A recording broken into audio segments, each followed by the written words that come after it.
자, 이번 수업은 세상이 무엇으로 이루어져 있는지 바니지의 선형색의 두 번째 시간이 되겠다.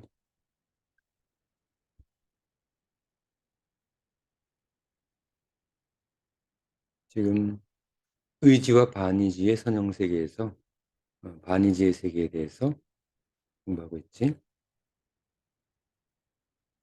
지난 시간에 이 본능적 바니지, 본능적 바니지에 대해서 다 어찌할 수 없는 그런 바니지가 되겠지.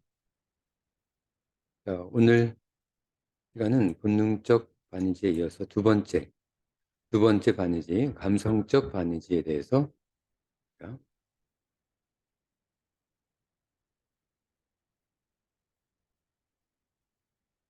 감성적 바니지. 감성적 바니지의 세계는 감성적 의지가,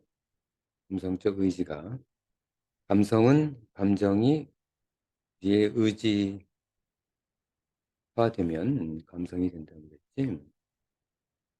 의지의 영역에 있으면 감성이고, 의지의 영역을 벗어나면 감정이라고 했었다. 자, 감성적 의지가 우리 의지의 영역을 벗어날 때 탄생되는 세계이다. 감성적 바니지는. 감성적 의지가 우리 마음대로 되지 않게 되기 시작하면 이제 감성적 바니지화 되는 거야. 예를 들면 한 인간을 사랑하는 것은 감성적 의지이지만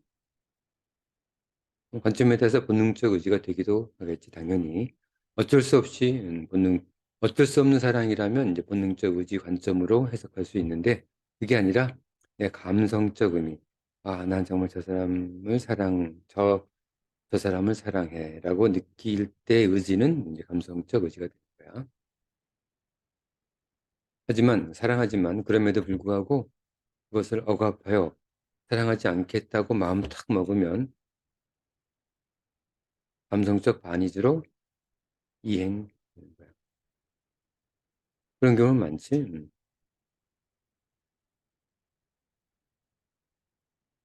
내가 뭐 죽을 병에 걸렸어. 근데 내가 사랑하는 사람을 내가 포기해야지. 내가 사랑하는 사람이 다른 사람 만나서 행복하게 살겠지. 그런 의미로 사랑을 포기할 때 이제 감성적 반의지로 이행되는 거야. 이건 어쩔 수 없는 그런 본능적 반의지랑 다른 얘기다. 혼동하면 안 돼. 이거는 또 다른 얘기야. 본능적 의지와 본능적 반의지랑은 또 다른 이야기다. 이렇게 사랑하지 않겠다고 감성을 억압하면 이게 감성적 반의지가 되는 거야. 타인과의 사랑은 여러 가지 원인에 의해서 자신의 생각대로 되지 않을 경우가 많으며, 그렇지? 특히 어릴 때 사랑은 이게 결혼 정년기가 되지 않았을 때 사랑은 잘 이루어지지가 않지. 이때 사랑은 자신의 반의지화 되는 거야. 자신의 무의식 속에서 숨어버리지. 이는 사랑하지 않겠다는 또 다른 의지가 아니다. 이건 조심해야 돼. 사랑하지 않겠다는 또 다른 의지를 말하는 것은 아니야. 그게 아니라 스스로 포기하고 더 이상 사랑을 성취하려는 마음을 가지지 않는 상태. 그러나 숨겨진 잠재적 의식 속에는 사랑의 감정이 남아있는 상태. 아직은 사랑해. 아직은 사랑하지만 사랑하지 않겠다. 그 상태가 돼야지만 감성적 반의제가 되는 거다. 타인에 대한 사랑의 반의지적 상태라고 한다. 이런 상태가 되어야지만 사랑이 남아 있어야 돼. 사랑이 남아 있고 그럼에도 불구하고 내가 사랑하지 않겠다고 해야지만 사랑의 반의지적 상태가 되는 거다. 내가 처음부터 아예 사랑하지 않겠다고 그걸 의지화하면 그거는 이제 의지의 세계가 되는 거지. 지금은 반의지적 세계를 분석하고 있으니까. 의지가 있기 때문에 반의지가 있는 거야. 의지가 없으면 반의지도 없는 거다. 우리가 동일시했던 사랑이 본능적 반의지로서 우리가 동일시했던 사랑의 종류가 이제 이 사랑이나 저 사랑이나 뭐 비슷하지 않겠어? 라고 같은 사랑 아니라고 생각했던 사랑이 어떨 때는 본능적 반의지가 되고 또 어떨 때는 감성적 반의지로 우리 사유세계 속에 남아있는 거야. 또 동시에 사유될 수 있다. 이는 우리 삶 속에서의 동일관계 희소성에 대한 일부 답이 될 수 있으며 우리는 어떠한 경우에도 동일관계를 가질 수 없는 거야. 어떤 경우에도. 삶의 관계 다양성에 대한 열쇠를 제시해 준다. 우리가 삶의 관계가 어떠한 경우에도 동일성에서부터 벗어나는 다양성을 가지게 되는 이유가 되겠지. 사랑은 본능적 사랑,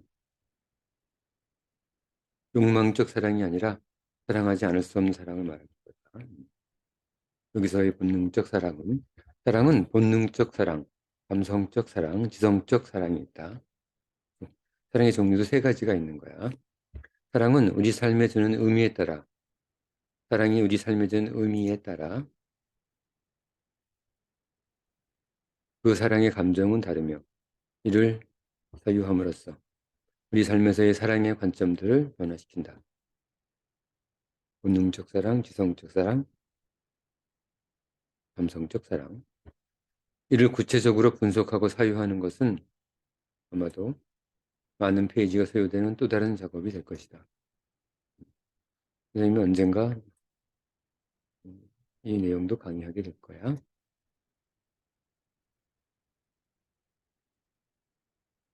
자, 이때 감성적 반의지를 감성적 의지로 전환하기 위해서는 자, 사유 전환에 대해서 이제 구체적으로 이야기가 나오기 시작한다. 사유가 전환되기 시작하면 우리는 우리 사유 공간, 우리 삶의 공간을 우리 생각대로 변화시킬 수 있는 이제 어떤 방법을 찾기 시작하는 거야. 내가 내 마음은 어쩔 수 없는 게 아니라 내가 나를 컨트롤할 수 있는 이제 능력이 생기는 거지. 자, 보자, 일단은. 감성적 반의지를 감성적 의지로 전환하기 위해서는 자신으로부터 한 인간에 대한 사랑 자체를 사랑하지 않음으로 변화시켜야 한다. 그치?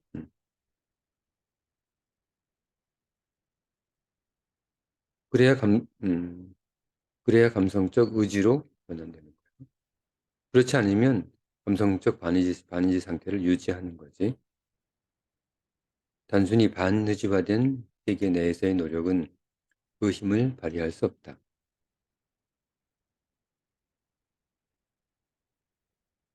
아직 사랑하는데 난 사랑하지 않겠어라고 반의지화 시켜서 그 속에서 아무리 노력해봐야 오래가지 못한다는 거야. 즉 반의지의 세계가 의지의 영역으로 완전히 전환되지 않는 한 어떠한 방법에 의해서도 사유 전환이 이루어질 수 없다는 거야. 없다는 거지. 의지의 상태에서는 타인에 대한 사랑이 포기되지 않고서는 의지의 상태에서 타인에 대한 사랑이 포기되지 않고서는 절대로 반의지 속에서 자신의 삶을 변화시키지 못한다. 자, 이해했지? 이해가 안 되면 다시 들어보자. 눈 앞으로 돌려서. 반의지는 의지에 반하는 분열된 세계이기 때문이다. 평온과 고요의 조건인 욕망과 집착으로부터 벗어나기 위해서는 욕망과 집착을 감추어 둔 채 그것을 억압에 의해 가두어 두어도 욕망과 집착의 일시적 반의지화일 뿐이다. 욕망과 집착을 감추어 두면 욕망과 집착에서 벗어날 수 없는 거야. 일시적 반의지화는 될 수는 있을지 몰라도 반의지화는 의지가 존재해야 하는 의지의 그림자이다. 자, 이게 아주 쉽게 우리가 개념을 이해할 수 있는 방식이다. 반의지는 의지의 그림자. 알겠지? 잘 기억해 두자. 반의지는 의지가 존재해야지 존재하는 거야. 의지가 없으면 반의지도 없는 거야. 무슨 말인지 알겠지? 아무리 오랫동안 욕망과 집착에서 벗어나려고 노력하여도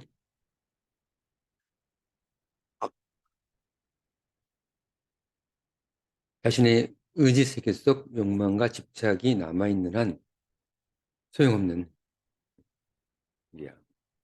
자신의 의지 세계 속에서 욕망과 집착을 다른 곳으로, 예를 들면 반의지지, 다른 곳으로 밀어내는 것이 아니라, 이게 아니야. 그런 게 아니라, 의지 세계 자체 속에서 그것을 무화하는 것이 평온과 고요로의 유일한 길이다. 소용없는 노력은 하지 않는 것이 좋다. 그러니까 반의지화 시켜서 내가 어떤 욕망과 집착을 억압에 의해서 반의지화 시켜서 고요와 평온을 얻으려고 하는 것은 소용없는 노력이 됩니다. 이와 같은 반의지 세계로부터 의지 세계로의 전환은 반의지의 의지화로 정의 자유한다. 반의지의 의지화.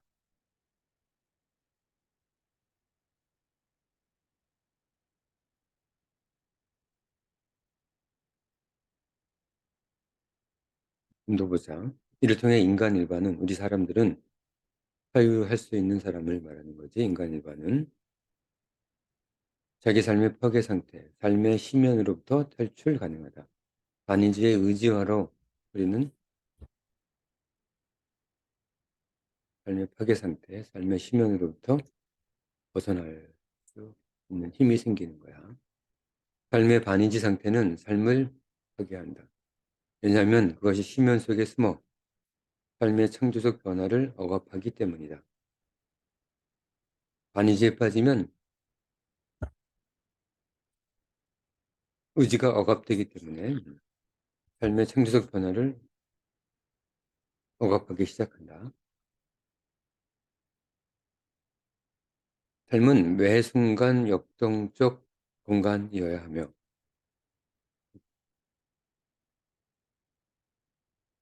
이 역동성을 통하여 자신의 모든 어려움, 어둠, 슬픔으로부터 탈출 가능하다. 자신을 잘 관찰해야 한다. 자신의 반의지를 잘 관찰해야 한다. 알겠지? 그리고 자신의 존재와 인식을 탐구하여 반의지의 심연 속에서 탈출해야 한다. 반의지에서 벗어나려면, 반의지의 심연에서부터 벗어나려면 존재와 인식, 이게 작용하기 시작하는 거야. 예, 이거는 나중에 이제 평면세계하고 공간 세계 공부할 때 더 자세하게 예를 들어가면서 공부하게 될 거야. 자, 우선은 이 정도만 하고 넘어가도록 하자. 반대로 자신의 의지 세계를, 이제 반대의 경우야.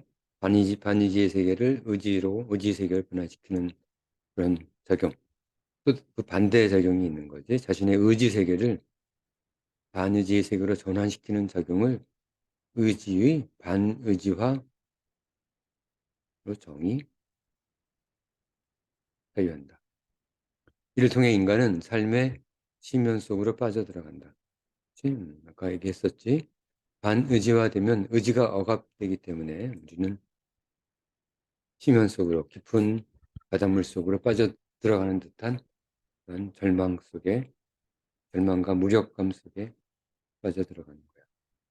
아마 음, 너희들이 조금 더 나이가 들어서 어른이 됐을 때 이런 절망과 무력감 속에 빠지는 경험을 많이 하게 될 텐데, 그게 바로 삶의 반의지화 때문이야. 어쩔 수 없는,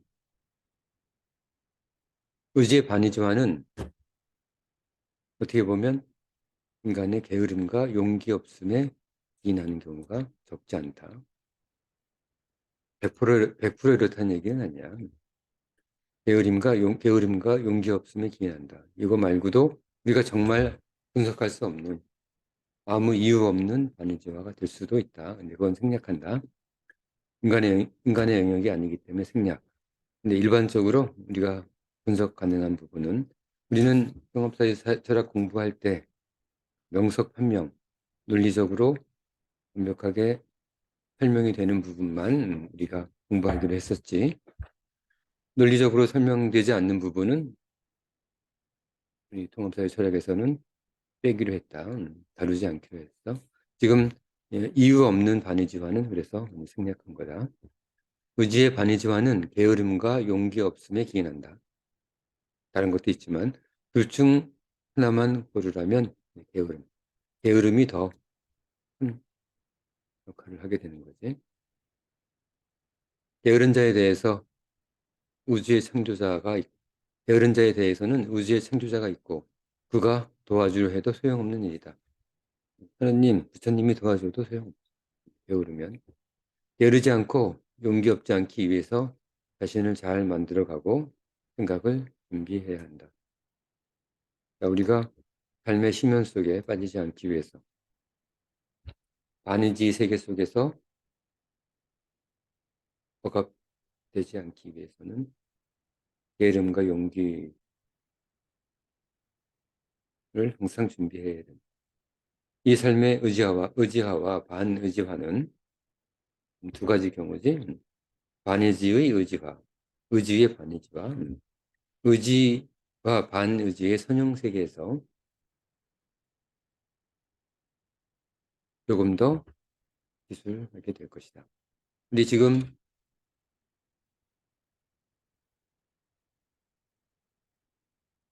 의지의 세계 공부했고 이제 반의지의 세계 공부하고 있잖아. 조금만 더 하면 마칠 수 있을 텐데 이게 마치면 의지와 반의지의 선형 세계, 그래서 종합적인 이 선형 세계, 의지에서 반의지로 옮기고 반의지에서 의지로 옮아가는 이행하는 그 세계에 대해서 조금 더 자세하게 공부하게 될 거야.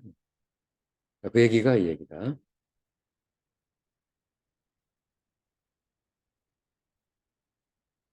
좀 더 기술하게 될 것이다. 자, 그럼 이 본능적 우리 반의지 공부했고 지금 감성적 반의지 공부했지? 세 번째는 처음에 얘기했던 세 번째는 지성적 반의지가 되겠다. 반의지의 종류, 첫 번째 본능적 반의지, 두 번째 감성적 반의지, 세 번째 지성적 반의지. 오늘도 시간이 좀 돼서 여기까지만 하고 반의지의 마지막 분류, 지성적 반의지는 다음 시간에 공부하고 우리 의지와 반의지의 세계는 다음 시간에 마무리하도록 하자. 자, 오늘 공부했던 내용 잘 정리하면서 머릿속에 잘 집어넣고 마무리하자. 자, 반의지 세계 공부하고 있다. 오늘 수업 여기까지.